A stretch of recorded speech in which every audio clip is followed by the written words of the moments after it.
Good morning all of you. लागत लेखांकन विषय में आप सबका पुनः हार्दिक स्वागत है।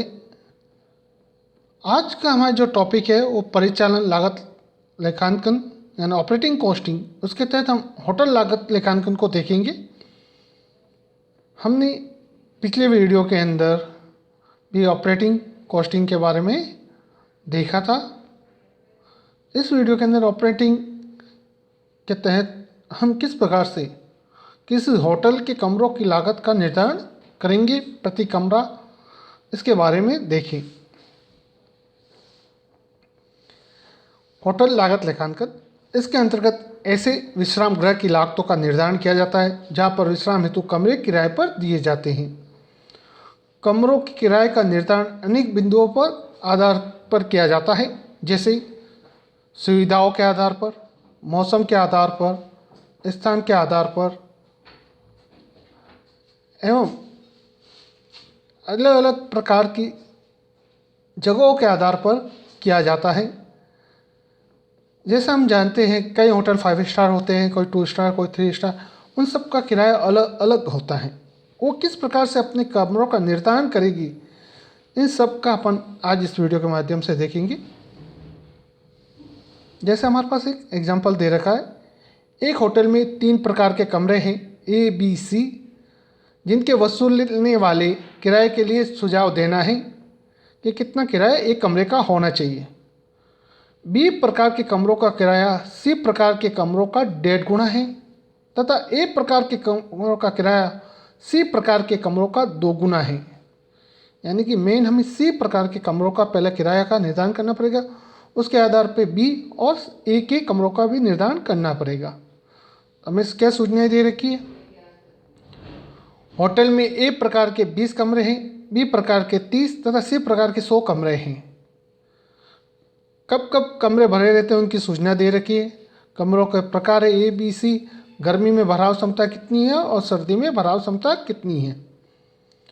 गर्मी में ए कमरे 20% तक भरे रहते हैं और गर्मी में 60% और सर्दी में 20% तक। बी प्रकार के कमरे गर्मी में 80% तक और सर्दी में 20% तक। सी प्रकार के कमरे गर्मी में 90% भरे हुए रहते हैं और सर्दी में 50% तक भरे हुए रहते हैं। उसके अलावा अन्य सूचनाएं हमारे पास दे रखी है।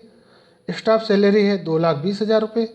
Room attendance salary when occupied, यानी कमरे भरे हुए रहते हैं जब। रूम अटेंडेंट की सैलरी किस प्रकार से है? एक कमरों की गर्मी के दिनों में 4 रुपये प्रतिदिन और सर्दी के दिनों में 6 रुपये प्रतिदिन। बी प्रकार के कमरों का अटेंडेंस का किस प्रकार मिलता है? गर्मी में 3 रुपये प्रतिदिन और सर्दियों में 4 रुपये 50 पैसे प्रतिदिन। सी के लिए है गर्मी में 2 रुपये प्रतिदिन और सर्दियों में 3 रुपये प्रतिदिन। उसके अलावा लाइट की क्या दे रखी है? लाइट पर month if occupy for full month both summer and winter. तो ए के लिए 80 रुपये लागत आती है लाइट की, बी की 60 रुपये और सी की 40 रुपये आती है। पावर की बात करें, power per month if occupied for full month both summer and winter. A के लिए 40 रुपये लागत आती है, बी के कमरों की 30 रुपये और सी कमरे की 20 रुपये आती है। उसके अलावा मैं रिपेयर एंड मेंटेनेंस दे रखा 42,000 के, डेकोरेशन के 50,000 रुपये, सन्ड्री एक्सपेंसेस के 76,550 रुपये। डेप्रिसिएशन के बारे में कह रखा है, बिल्डिंग पर 5% की दर से 14 लाख की लागत दे रखी बिल्डिंग की और फर्नीचर पे 10% की दर से और 3 लाख का फर्नीचर है। गर्मी 7 महीनों की मानी जाएगी और सर्दी 5 महीनों की माननी है। महीने में 30 दिन मानने हैं अपन को। और उसके अलावा ये कह रहा है प्रॉफिट ऑन कॉस्ट 25%, लागत पता है। इस प्रकार से ये सूचनाएं दे रखी हमें और प्रत्येक कमरे की लागत कितनी आएगी या किराया कितना वसूल किया जाए इसके संबंध में गणना कर लेनी।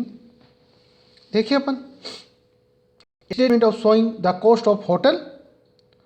स्टाफ सैलरी 2,20,000 हमें दे रखी थी, डेकोरेशन 50,000 दे रखे थे, रूम अटेंडेंस सैलरी 93,150 रुपये आई है, लाइट के 55,400, पावर के 27,700, रिपेयर एंड मेंटेनेंस 42,000 दे रखे थे, संडे एक्सपेंसेस हमारे पास 76,550 और डेप्रिसिएशन हमारे 1,00,000 जो भी हमने फर्नीचर और उसके ऊपर किसके ऊपर बिल्डिंग के ऊपर निकाली वो 1,00,000।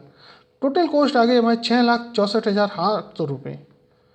प्रॉफिट था 25% ऑन कॉस्ट, उसका 25% निकाल दिया, profit 1,66,200। Total amount to be recover as rent 8,31,000। इस प्रकार से हमारे टोटल रेंटों से किराया जो प्राप्त होगा 8,31,000 है।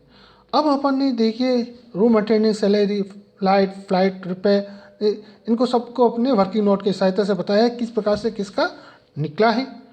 अब देखिए आगे उससे पहले कि रूम का किराया भी हमने देखा है। नंबर ऑफ रूम हमारे पास कितने हो जाएंगे डेज 41,550। ये भी वर्किंग नोट के द्वारा बताया हमने किस प्रकार से निकाला भी। Rent of C type room तो हो जाएगा 8,31,000 बटा 41,550 यानी सी कमरों का किराया 20 रुपये। एक दुगनी था सी से तो 40 रुपये हो जाएगा और बी का किराया सी से 1.5 गुना था तो वो 20 इंटू 1.5 यानी कि 30 रुपये हो जाएगा। अब इनके प्रकार देखिए अपन ने 41,550 कैसे हैं कमरे हमारे पास देखिए अपन। Working note first number of rooms की बात करें, ए प्रकार के कमरों की बात कर रहा हूँ। गर्मी के दिनों के अंदर 7 इंटू 30 इंटू 20 इंटू 60% कितने कमरे हो जाएंगे गर्मी के दिनों में ए के 2,520। और सर्दियों के अंदर 5 इंटू 30 इंटू 20 इंटू 20% यानी 600 कमरे। टोटल ए प्रकार के कमरों की संख्या हो जाएगी 3,120।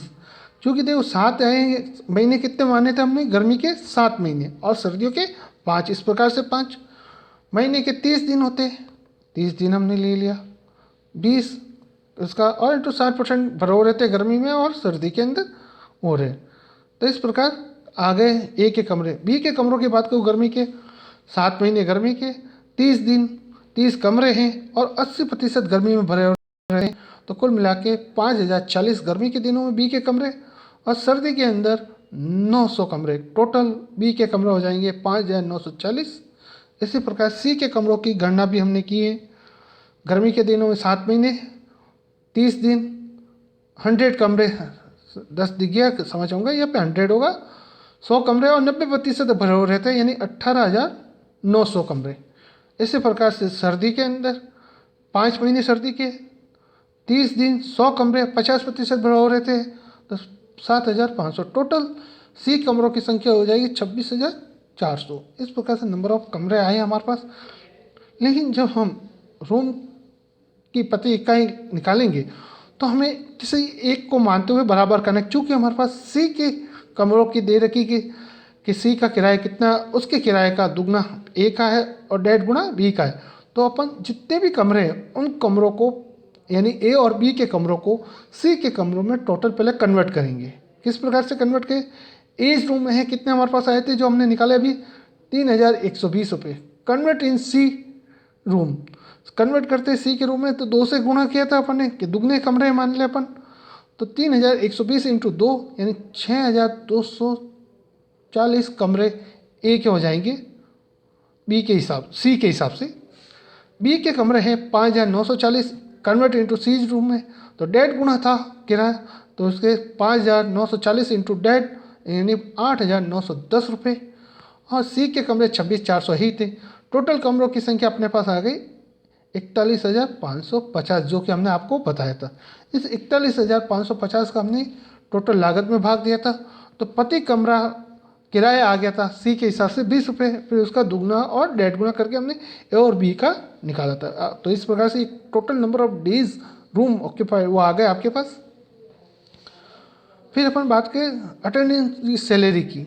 अटेंडेंस की सैलरी के देखिए अपन ने किस प्रकार से निकाली है कि इन समर कितने रहे और विंटर में किस प्रकार से अपन दे रहे हैं 2,520 इंटू 4 प्रतिदिन थी समर के दिन थे और विंटर के दिनों थे 600 इंटू 6 यानी 3,600।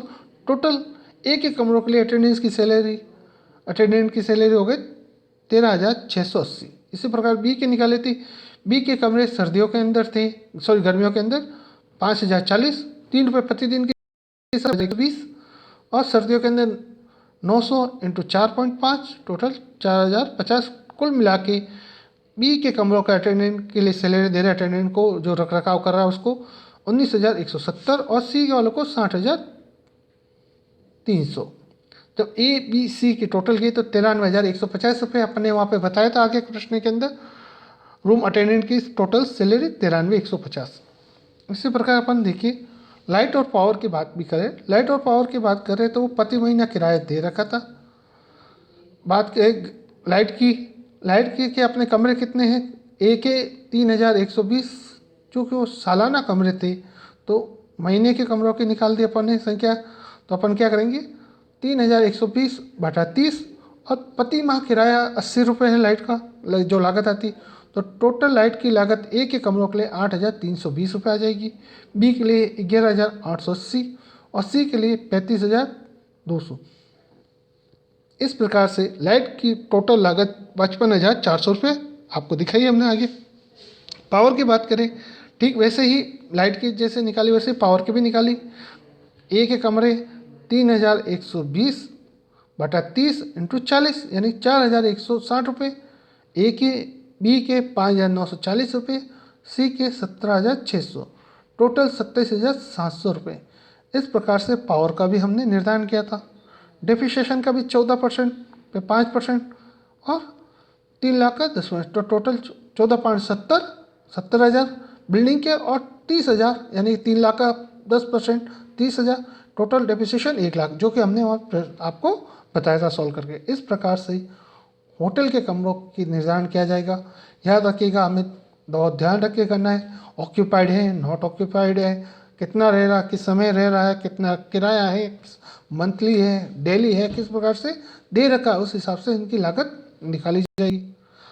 आशा करता हूँ आपको वीडियो पसंद आया होगा। लाइक और सब्सक्राइब करना ना भूलें। अगले वीडियो के अंदर हम और अलग अलग जगहों की किस प्रकार से ऑपरेटिंग कॉस्टिंग निकालेंगे देखेंगे। तब तक के लिए धन्यवाद।